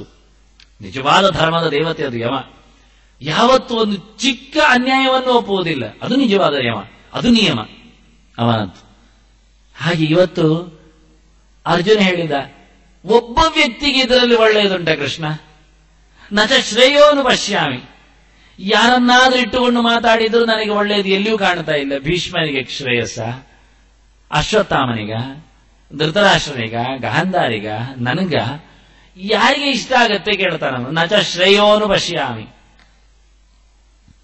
ಅನು ಅಂದ್ರೆ ನಿರಂತರ ಅಂತ ಅರ್ಥ ಉಂಟು, ಅನುಗಾಲ. ಅದನ್ನು ಹೇಳ್ತಾನೆ. ನಚ ಶ್ರೇಯೋನು ಪಶ್ಯಾಮಿ. ಕೃಷ್ಣ, ನನಗೆ ನಿರಂತರ ಶ್ರೇಯಸ್ಸಾಗತ್ತೆ ಅಂತ ಈ ಕಾರ್ಯದಿಂದ ಕಾಣುವುದಿಲ್ಲ. ಒಂದು ಕೆಲಸ ಮಾಡಿದ್ರೆ ಯಾವತ್ತು ಒಳ್ಳೆದಾಗ್ತಾ ಆಗ್ತಾ ಆಗ್ತಾನೇ ಇರಬೇಕು. ಈ ಜನ್ಮದಲ್ಲಿ ಮಾತ್ರ ಅಲ್ಲ, ಎಲ್ಲ ಜನ್ಮದಲ್ಲಿಯೂ. ನಮ್ಮದು ಮುಂದಿನ ದೃಷ್ಟಿ ಕೇಳಿದ್ರೆ ಇವತ್ತು ನಾಳೆ ಅದರ ಆಚೆಗೆ ಅಷ್ಟೇ ಅಲ್ಲ, ಇವತ್ತು ಕೈಗೊಂಡ ಆರಂಭ ಮಾಡಿದ ಕೆಲಸಕ್ಕೆ ಅದು ಪುಣ್ಯಪ್ರದವಾಗಿ ನಮಗೆ ಎಲ್ಲ ಜನ್ಮಗಳಲ್ಲಿ ಅದು ಲಾಭ ಆಗಬೇಕು. ಹಾಗಾದ್ರೆ ಮಾಡಿ. ಹಾಗಾದ್ರೆ ಯಾರ ಹತ್ರವೂ ಕೇಳದೆ ಮಾಡಿ. ನಮಗೆ ಇವತ್ತು ಒಳ್ಳೆಯದಲ್ಲ, ನಾಳೆಯೂ ಒಳ್ಳೆಯದಿಲ್ಲ, ನಮ್ಮ ಅಕ್ಕಪಕ್ಕದವರಿಗೂ ಒಳ್ಳೆಯದಾಗುವುದಿಲ್ಲ ಅಂತಾಗಿದ್ರೆ ಅಂತ ಕೆಲಸ ಮಾಡುವುದಾದ್ರೆ ಹಾಗೆ ಉಪಯೋಗ ಇಲ್ಲ ಅಂದ. ಅದನ್ನು ಅರ್ಜುನ ಹೇಳ್ತಾನೆ, ನಚ ಶ್ರೇಯೋನು ಪಶ್ಯಾಮಿ. ಇದರಿಂದ ನಿರಂತರ ಒಳ್ಳೆಯದಾಗುವುದು ನನಗೆ ಗೊತ್ತಿಲ್ಲ, ನಾನು ಕಾಣ್ತಾ ಇಲ್ಲ, ನಾನು ಊಹಿಸುವುದಿಲ್ಲ, ನನಗೆ ಅರ್ಥ ಆಗುವುದಿಲ್ಲ ಅಂದ. ಇದು ಯಾರಿಗಾಗಿ ಆಗತ್ತೆ? ಒಂದು ಕೆಲಸದ ಹಿನ್ನೆಲೆಯಲ್ಲಿ ಬಂದಿರತಕ್ಕಂಥ ಲಾಭ ನೋಡಿದ್ರೆ, ಫಲಿತಾಂಶ ನೋಡಿದ್ರೆ ಇದು ಹೆಚ್ಚು ನಾಶವೇ ಆಯಿತು ಅಂದ. ಮತ್ತೆ ಶ್ರೇಯೋನು ಪಶ್ಯಾಮಿ ನಿಮಿತ್ತದನ್ನು ನೋಡಿ ಅಷ್ಟೇ ಅಲ್ಲ, ನಚ ಶ್ರೇಯೋನು ಪಶ್ಯಾಮಿ ಹತ್ವ. ಕೊಂದು ಒಳ್ಳೆದಾಗತ್ತೆ ಎಂದು ಯೋಚನೆ ಮಾಡ್ತೇನಾ? ಅದು ಇಲ್ಲ ಅಂದ್ರೆ ಈಗ ಹತ್ವ ನಚ ಶ್ರೇಯೋನು ಪಶ್ಯಾಮಿ. ಮತ್ತೆ ಅಷ್ಟು ಅರ್ಥ ಮಾಡಲಿಕ್ಕೆ, ಕೊಂದು ಯಾರಿಗೆ ಒಳ್ಳೆದಾಗತ್ತೆ? ಧರ್ಮರಾಜನಿಗೆ ಇಷ್ಟವಾ ಕೊಂದದ್ದು? ನಾವು ಕೊಂದದ್ದು ನಮಗೆ ಇಷ್ಟವಾ? ಭೀಷ್ಮಾದಿಗಳಿಗೆ ಇಷ್ಟವಾ? ಯಾರಿಗೂ ಇಲ್ಲ. ಅದರಿಂದ ಕೊಂದು ಒಳ್ಳೆದಾಗತ್ತೆ ಎಂದು ಗೊತ್ತಿಲ್ಲ. ಕೊಲೆಯಿಂದ ಮುಂದಕ್ಕೆ ನಿರಂತರವಾದ ಶ್ರೇಯಸ್ಸು ಬರುತ್ತೆ ಅಂತ ಹೇಳಲಿಕ್ಕೆ ಆಗುವುದಿಲ್ಲ. ಕೊಲೆಯಿಂದ ಶ್ರೇಯಸ್ಸಿರತ್ತಾ? ವ್ಯಕ್ತಿಯ ಕೊಲೆಯಿಂದ ಅವನ ಇನ್ನಷ್ಟು ಅವನತಿಯೇ ಇರುವುದು, ದುರ್ಗತಿಯೇ ಇರುವುದು. ಅದು ಯಾರನ್ನು? ಸ್ವಜನಂ ಹತ್ವ ನಚ ಶ್ರೇಯೋನು ಪಶ್ಯಾಮಿ. ಒಂದೊಂದೇ ಸೇರಿಸ್ತಾ ಬರ್ತಾನೆ ಅರ್ಜುನ ತನ್ನ ವಾದಕ್ಕೆ. ನಚ ಶ್ರೇಯೋನು ಪಶ್ಯಾಮಿ ಅಂತ ಮೊದಲು ತಲೆ ಅಲ್ಲಾಡಿಸಿದ, ಮತ್ತೆ ಹತ್ವ ಅಂದ, ಈ ಕ್ರಿಯೆಯನ್ನು ಉಲ್ಲೇಖ ಮಾಡಿದ. ಆ ಕ್ರಿಯೆಯಲ್ಲಿಯೂ ಸ್ವಜನಂ ಅಂತಾನೆ. ನಮ್ಮವರನ್ನೇ ನಾವು ಕೊಂದುಕೊಂಡು ಏನು ಒಳ್ಳೆಯದು ಅಂತ ಹೇಳುವುದು ಕೃಷ್ಣ? ಇನ್ನೊಬ್ಬರನ್ನು ಕೊಂದೇ ನಮಗೆ ಒಳ್ಳೆಯದಾಗುವುದಿಲ್ಲ. ಸುಮ್ಮನೆ ವಿಪರೀತವಾದ ನಿಮಿತ್ತ ನೋಡಿಯೇ ಒಳ್ಳೆಯದು ಅಂತ ನನ್ನ ತರ್ಕದಲ್ಲಿ ಇಲ್ಲ. ಕೊಂದು ಒಳ್ಳೆಯದಾಗುವುದಿಲ್ಲ, ನಮ್ಮವರನ್ನು ಕೊಂದು ಒಳ್ಳೆಯದಾಗತ್ತ. ಮತ್ತೆ ಯಾರ ಜನರನ್ನೇ ಆಗಲಿ ಕೊಲ್ಲುವುದರಲ್ಲಿ ಅರ್ಥ ಇಲ್ಲ. ಅದರಲ್ಲಿ ಸ್ವಜನಂ ಹತ್ವ, ಸ್ವಂತ ಜನರು, ತಂದೆ ತಾಯಿಗಳಿದ್ದಾಗಿರುವವರು, ಇವರನ್ನೆಲ್ಲ ಕೊಂದು ನಾನೇನ್ ಮಾಡ್ಲಿ ಅಂತ. ಅದು ಮತ್ತೆ ಹೇಳಿದ ಆಹವೇ ಅಂದ. ಇನ್ನೂ ಶಬ್ದ ಸೇರಿಸ್ತಾನೆ. ಈ ಗೀತೆ ಒಂದೊಂದೇ ಅಕ್ಷರ ಸೇರಿಸ್ತಾ ಶಬ್ದ ಸೇರಿಸ್ತಾ ನಮ್ಮನ್ನು ಮುಂದೋಡಿಸ್ತಾ ಇರುವ ಕ್ರಮ ಇದು. ನಚ ಶ್ರೇಯೋನು ಪಶ್ಯಾಮಿ ಹತ್ವ ಸ್ವಜನಂ ಆಹವೇ. ಆಹವ ಅಂದ್ರೆ ಯುದ್ಧ. ಯುದ್ಧ ಅಂದ್ರೆ ಇದು ವಿಚಿತ್ರ ಯುದ್ಧ. ನಾವೇ ಹೋಗಿ ಎಳೆದು ಯುದ್ಧ ಮಾಡುವುದಕ್ಕೆ ಆಹವ ಅಂತ ಕರೆಯುದು. ಆ ಸಮಂತಾತ್ ಹವತೆ ಅಂತ ಕೂಗ್ತಾನೆ ಅಂತ, ಕರೀತಾನೆ ಅಂತ, ಹುಯ್ಯತೆ ಅಂತ. ಬರ್ಲಿಕ್ಕೆ ಕೇಳಿ, ಬಾ ತಾಕತ್ತುಂಟ ಹೊಡಿ, ಬಾ ಜನ ಎಷ್ಟುಂಟು ಬಾ, ಹೀಗೆ ಕರೆಯುವುದುಂಟಲ್ಲ, ಇದಕ್ಕೆ ಆಹವ ಅಂತ ಹೆಸರು. ಅವನಾಗಿ ಹೊಡೆಯುವುದಿಲ್ಲ, ಆದರೂ ನಾವು ಅವನಿಗೆ ಪ್ರಚೋದನೆ ಕೊಟ್ಟು ಜನರನ್ನು ಜಮಾವಣೆಗೊಳಿಸಿ, ಅವರ ರಾಜ್ಯ ಬೇಕು ಕೊಡುವುದಿಲ್ಲ, ಹೇಳಿದ್ರೆ ಕೊಡ್ಲಿಲ್ಲ, ಅವನಿಗೆ ಹೊಡೆಯುವುದಲ್ಲ, ಅವನನ್ನು ಬೆದರಿಸಲಿಕ್ಕೋಸ್ಕರ ನಾವು ಜನ ಒಟ್ಟು ಮಾಡೋದು. ಅವ ಇನ್ನಷ್ಟು ಜನ ಒಟ್ಟು ಮಾಡುವುದು, ನಾವು ಮತ್ತೊಂದು ಅಕ್ಷಯಣಿ ತರೋದು, ಅವ ಇನ್ನೊಂದು ಅಕ್ಷಯಣಿ ಸೇರಿಸುವುದು, ಮತ್ತೆ ಯಾರಾದ್ರೂ ಸಹಾಯ ಮಾಡ್ತೇವೆ ಅಂದ್ರೆ ಅವರನ್ನೇ ಒಳಗೆ ಹಾಕುವುದು. ಹೀಗೆ ನಾವು ದೊಡ್ಡದು ಮಾಡಿ ಜನ ರಾಶಿಯನ್ನು ತೋರಿಸಿ ಎದುರಿಸುವುದು. ಈಗ ಈ ಎಷ್ಟು ಚಂದ ಕೇಳಿದ್ರೆ, ಈ ಆಚೆ ಈಚೆ ಪರಸ್ಪರ ಸೇರಿಕೊಂಡ ಸೈನ್ಯದವರು ಒಬ್ಬರನ್ನೊಬ್ಬರು ನೋಡಿಯೇ ಹೃದಯ ಒಳಸಾಯ್ಬೇಕು, ಹಾಗಿರಬೇಕು, ಯುದ್ಧವೇ ಇಲ್ಲದೆ. ಇದು ಆಹವದ ತಂತ್ರ. ಒಟ್ಟು ಮಾಡುವುದು ಜನಸಮಾವೇಶ. ಯಜ್ಞಕ್ಕೂ ಯುದ್ಧಕ್ಕೂ ಒಂದೇ ಶಬ್ದ ಉಂಟು, ಅಧ್ವರ ಅಂತ. ಅದು ಹೊರಗಿನ ಯುದ್ಧ, ಇದು ಒಳಗಿನ ಯುದ್ಧ. ಇದು ಅಧ್ಯಾತ್ಮ ಯಜ್ಞ, ಅದು ಲೋಕದ ಭೌತ ಯಜ್ಞ. ಆದ್ರಿಂದ ಯುದ್ಧ ಅಂದ್ರೆ ಇದೆ, ಯುದ್ಧ ಅಂದ್ರೆ ಯಜ್ಞವೇ. ಅದು ಮುಂದೆ ಹೇಳ್ತಾನೆ ಕೃಷ್ಣ. ಇದರಲ್ಲಿ ಬಾಣಗಳೇ ಆಹುತಿಗಳಿದ್ದಾಗೆ, ನೆತ್ತರೆ ಸೋಮರಸ ಇದ್ದಾಗೆ, ಭೀಮಸೇನ ಮಾಡಿ ತೋರಿಸ್ತಾನೆ ಅದನ್ನೆಲ್ಲ. ಹಾಗೆ ಯುದ್ಧ ಎನ್ನುವುದು ಒಂದು ದೇವರ ದೊಡ್ಡ ಯಜ್ಞವೇ ಅದು. ಅದನ್ನು ಆಹವ ಅಂತ ಕರೆದ್ರು. ಆಹವ ಅಂದ್ರೆ ಯಜ್ಞ. ಒಬ್ಬೊಬ್ಬರನ್ನೇ ಹೆಸರು ಹೇಳಿ ಕರೆದು ಕುಂಡಕ್ಕೆ ಹಾಕೋದು. ರಣಾಂಗಣವೇ ದೊಡ್ಡ ಕುಂಡ. ಇವತ್ತು ಜಯದ್ರಥ ಸತ್ತ, ಇವತ್ತು ಅಭಿಮನ್ಯು ಸತ್ತ, ಹಾಗೆ ಹೆಸರು ಹೇಳಿ ಒಬ್ಬೊಬ್ಬರನ್ನೇ ಸ್ವಾಹ ಮಾಡುವಂಥದ್ದು, ಆಹುತಿ ಕೊಡುವಂಥದ್ದು. ರಣಾಂಗಣ ಎನ್ನತಕ್ಕಂಥ ದೊಡ್ಡ ಕುಂಡದಲ್ಲಿ ಪ್ರತಿಯೊಬ್ಬನು ಹೋತ್ರು. ಇಲ್ಲಿ ಕರೆದು ಹಾಕುವವ ಯಾರು ಅಂತ ಇಲ್ಲ. ದೊಡ್ಡ ರಥಿಕರು, ಅತಿರಥರು, ಮಹಾರಥರು, ಇವರೆಲ್ಲ ದೊಡ್ಡ ದೊಡ್ಡ ಹೋತ್ರಗಳು, ಅಧ್ವರ್ಯುಗಳು ಎಲ್ಲ ಇದ್ದಾಗೆ ಅಂತಹ ದೊಡ್ಡ ಯಜ್ಞದಲ್ಲಿ ಆಹುತಿ ಕೊಡ್ತಾ ಇದ್ದ. ಅದರಿಂದ ಆ ಹವ ಕರೆದು ಕರೆದು ಒಬ್ಬೊಬ್ಬ, ಇವತ್ತು ಸೇನಾಪತಿ ಇವನು, ಇವತ್ತು ಮುಂಚೂಣಿಯಲ್ಲಿ ಇವ, ಇವತ್ತು ವ್ಯೂಹ ರಚನೆಕಾರ ಇವ, ಇವತ್ತು ವ್ಯೂಹದ ದ್ವಾರದಲ್ಲಿ ಇವನು, ವ್ಯೂಹ ರಕ್ಷಕ ಇವ ಹೇಳಿಕೊಂಡು ಕರೆಯುವುದು, ಹಾಕುವುದು ಆಹುತಿ. ಅದನ್ನ ಕೃಷ್ಣ ಕರೆದು ಕರೆದು ಒಬ್ಬರನ್ನು ಜುಟ್ಟಿ ಹಿಡಿದು ಕತ್ತಿಯಲ್ಲಿ ತಲೆ ಕಡಿದು ಆಹುತಿ ಕೊಡಬೇಕಲ್ಲ ಈ ಯಜ್ಞದಲ್ಲಿ. ಅದು ಸ್ವಜನರನ್ನು ಕಡಿದು ಕೊಡಬೇಕಲ್ಲ. ಸ್ವಜನಂ ಆಹವೇ ಹತ್ವ ನಚ ಶ್ರೇಯೋನುವಶ್ಯ. ನಾನೇ ಕರೆದು, ಪ್ರತಿಯೊಬ್ಬರೂ ಪರಿಚಿತರಾದವರು, ಅವರ ಹೆಸರು ಹೇಳಿ ಕರೆದು ಬಗೆ ಬಗೆಗೆ ಅಸ್ತ್ರಗಳಿಂದ ಅವರನ್ನು ತರಿದು ಆಹುತಿ ಕೊಟ್ಟು, ಇದರಿಂದ ಏನು ನಾಳೆಯ ಒಳಿತು ಇದೆ? ಯಜ್ಞದಲ್ಲಿ ಒಂದು ಪ್ರಾಣಿಯನ್ನು ಸಹ ಬಲಿ ಕೊಡುವಾಗ ನಾವು ಅದಕ್ಕೆ ಸ್ವರ್ಗವನ್ನು ಕೊಟ್ಟಿರ್ತೇವೆ. ಯಜ್ಞದಲ್ಲಿ ಪ್ರಾಣಿ ಬಲಿ ಅದು ನಿಷೇಧ ಅಲ್ಲ, ಯಾಜ್ಞಿಕವಾಗಿ ಇದು ಸರಿಯಾಗಿದೆ. ಯಾಕೆ ಕೇಳಿದ್ರೆ ಆ ಪ್ರಾಣಿಗೂ ಇವ ಸ್ವರ್ಗವನ್ನು ಕೊಡ್ತಾನೆ. ಆ ಪ್ರಾಣಿ ಮಾತ್ರವಾದದ್ದು ಈ ಜನ್ಮದಲ್ಲಿ ಯಾವತ್ತೂ ಸಹ ಯಜ್ಞ ಮಾಡದದು. ಸ್ವರ್ಗವನ್ನು ಪಡೆಯುವ ಯಾವ ಸಾಧನೆಯೂ ಅದರಲ್ಲಿ ಇಲ್ಲ. ಈಗ ನಾವು ಅದಕ್ಕೆ ಕೊಡ್ತಾ ಇದ್ದೇವೆ. ಅದನ್ನ ಪ್ರಾಣಿಯ ಬಲಿಯನ್ನು ಕೊಟ್ಟರೆ ತಪ್ಪಿಲ್ಲ. ಯಾಕೆ ಕೇಳಿದರೆ ಅದಕ್ಕೆ ನಾವು ಸ್ವರ್ಗವನ್ನು ಕೊಟ್ಟು ನಮ್ಮ ಮಂತ್ರದ ಶಕ್ತಿಯಿಂದ, ನಮ್ಮ ಸಾಧನೆಯ ಬಲದಿಂದ ಯಜ್ಞದಲ್ಲಿ ಸೇರಿದ ಪ್ರತಿಯೊಬ್ಬರಿಗೂ ಯಜ್ಞದ ಪುಣ್ಯವನ್ನು ಹಂಚುವುದರಿಂದ ಆ ಪ್ರಾಣಿಗೂ ಯಜ್ಞದ ಪುಣ್ಯ ಹಂಚಿಬಿಡ್ತೇವೆ. ಇದು ಔದಾರ್ಯ. ಇವತ್ತು ಅದು ನಿಷೇಧ ಮಾಡಿದ್ರು. ಯಾಕೆಂದ್ರೆ ಯಜ್ಞದ ಹೆಸರಿನಲ್ಲಿ ಪ್ರಾಣಿಯನ್ನು ಬಲಿ ಕೊಟ್ಟು ನೀವು ತಿನ್ನುವುದು ಬೇಡ ಅಂತ ಚಾಪಲದಲ್ಲಿ ಮಾಂಸ ಭಕ್ಷಕರಾಗಬೇಡಿ ಹೇಳಿ ಬಿಟ್ಟುಕೊಟ್ರದು. ಇಲ್ಲಿದ್ರೆ ಪ್ರತಿಯೊಬ್ಬರ ಮನೆಯಲ್ಲೂ ಪ್ರತಿನಿತ್ಯವೂ ಯಜ್ಞ ಆಗ್ತಿತ್ತು ಕೊನೆಗೆ. ಅದಕ್ಕೋಸ್ಕರ ನಿಷೇಧ ಹಾಕಿದ್ರು. ಒಂದು ಕಾಲದಲ್ಲಿ ಚಾಪಲ ಇಲ್ಲದಿದ್ದಾಗ ಯಜ್ಞಕ್ಕೋಸ್ಕರ ಮೃಗಗಳು ಹೆಚ್ಚಾಗಿರುವಾಗ ಅವುಗಳಿಗೂ ಸ್ವರ್ಗ ಸಿಗುವಂತೆ ಮಾಡಲಿಕ್ಕೆ.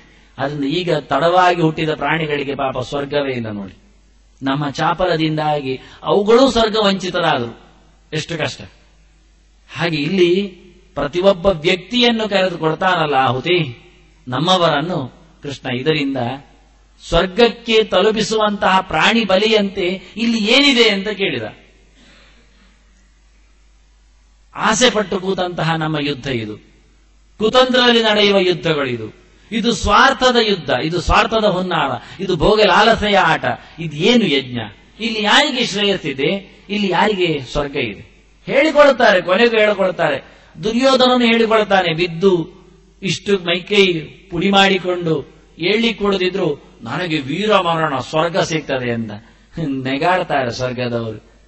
ಬದುಕಿದ್ದಾಗ ಒಂದು ಒಳ್ಳೆ ಕೆಲಸ ಮಾಡದವ ಕೊನೆಯ ಕ್ಷಣದಲ್ಲಿಯೂ 5 ಮನೆ ಕೊಟ್ಟರೆ ಸಾಕು ಬಂಡವರಿಗೆ ಅಂತ ಕೇಳಿಕೊಂಡ್ರು ನನ್ನ ಹೆಣ ಬೀಳುವವರೆಗೆ ಸೂಜಿ ಮನೆಯಷ್ಟು ಜಾಗ ಕೊಡುವುದಿಲ್ಲ ಅಂತ ಹೇಳಿಕೊಂಡ ಪರಮಸ್ವಾರ್ಥಿ ಇನ್ನು ಸ್ವರ್ಗದಲ್ಲಿ ಮನೆ ಮಾಡ್ತಾರವ, ನಾಚಿ ಆಗುದಿಲ್ಲ ಹೇಳ್ತಿದ್ರು. ಅದು ನಮಗೇನು ಗೊತ್ತಿಲ್ಲ. ನಾವು ಇಲ್ಲಿ ಅಷ್ಟೇ ತಾಳಮದ್ದಳೆಯಲ್ಲಿ ಬೊಬ್ಬೆ ಹಾಕುವರಾದ್ರಿಂದ ವೀರ ಸ್ವರ್ಗ ಸಿಕ್ಕಿತು ಹೇಳಿ ನಾವು ದುರ್ಯೋಧನ ಮೇಲೆ ಕಳಿಸ್ತೇವೆ. ನಿಜವಾಗಿ ದುರ್ಯೋಧನ ಅಂಧಂತಮಕ್ಕೆ ಪ್ರವೇಶ ಮಾಡಿದ್ದ. ಪ್ರತಿಯೊಬ್ಬರನ್ನು ನಿಂದೆ ಮಾಡುವ ಮೂಲಕ ಬೇಡ್ಲಿಕ್ಕೆ ಬಂದ ಕೃಷ್ಣನಿಗೆ ಒಂದು ಮನೆಯೂ ಕೊಡದೆ ಕಟ್ಟಿ ಹಾಕಲಿಕ್ಕೆ ಹೋದ ಅಧಮನಿಗೆ ಎಲ್ಲಿ ಸ್ವರ್ಗದಲ್ಲಿ ತುಳಿದ ಮೋರೆ ನೋಡಿದರೆ ಯಾಕೆ ಜನ ಗೊತ್ತಿಲ್ಲ. ಸ್ವರ್ಗ ಅನ್ನೋದು ಪುಕ್ಷಾಟೆಯ? ಇದನ್ನು ಅರ್ಜುನ ಹೇಳ್ತಾನೆ. ಸ್ವರ್ಗದ ಒಡೆಯನಾಗಿ ಅರ್ಜುನ ಹೇಳ್ತಾನೆ, ಕೃಷ್ಣ ಯಾರಿಗೆ ಸ್ವರ್ಗ ಉಂಟು ಕೇಳಿದ? ನಚ ಶ್ರೇಯೋನು ಪಶ್ಯಾಮಿ ಹತ್ವ ಸ್ವಜನವಾಹವೇ. ತನ್ನವರನ್ನೇ, ತನ್ನ ಜನರನ್ನೇ, ಗುರು ಬಾಂಧವರನ್ನೇ ಹೊಡೆದು ವೀರಸ್ವರ್ಗ ಅಂತ ಸ್ವರ್ಗ ಅಂತ ಹೇಳ್ತೀಯಲ್ಲ, ಎಲ್ಲಿ ಉಂಟು ಕೃಷ್ಣ? ಸ್ವರ್ಗದೊಡೆಯನಾದ ಅರ್ಜುನನಿಗೆ ಚೆನ್ನಾಗಿ ಗೊತ್ತು, ಇಲ್ಲಿ ಇಲ್ಲ. ಇದು ಸ್ವರ್ಗದ ಯುದ್ಧ ಅಲ್ಲ, ಇದು ಸುಮ್ಮನೆ ಬಂದದ್ದಲ್ಲ. ಇದು ನಾವು ಮಾಡಿಕೊಂಡ ಯುದ್ಧ. ನಾವು ಗಲಾಟೆಗಾಗಿ, ನಮ್ಮ ಲಾಲಸೆಗಾಗಿ ಇಟ್ಟುಕೊಂಡಂತಹ ಗಲಾಟೆ ಇದು. ನಾವು ಕ್ಷತ್ರಿಯರು ಅಂತ ಹೇಳಿಕೊಂಡು ರಾಜ್ಯ ವಿಸ್ತಾರ ಮಾಡಲಿಕ್ಕೆ, ಪರ ಸೈನ್ಯಕ್ಕೆ, ಶತ್ರುಗಳ ಆಕ್ರಮಣಕ್ಕೆ, ಪ್ರಜೆಗಳ ಕ್ಷೇಮಕ್ಕೆ ನಮ್ಮ ಯುದ್ಧ ಅಲ್ಲ ಇದು. ಇದು ನಮ್ಮ ಯುದ್ಧ, ಪ್ರಜೆಗಳ ಕ್ಷಮೆಯಲ್ಲಿದೆ. ಹೀಗೆ ಬಹಳ ಸುಂದರವಾಗಿ ವಾದ ಮಾಡ್ತಾ ಅರ್ಜುನ ತನ್ನ ದೃಷ್ಟಿಯಲ್ಲಿ ವಿಪರೀತ ದರ್ಶನವನ್ನೇ ಮತ್ತೆ ಊಹಿಸ್ತಾನೆ. ಶ್ರೀಕೃಷ್ಣ ಅರ್ಪಣಮಸ್ತು.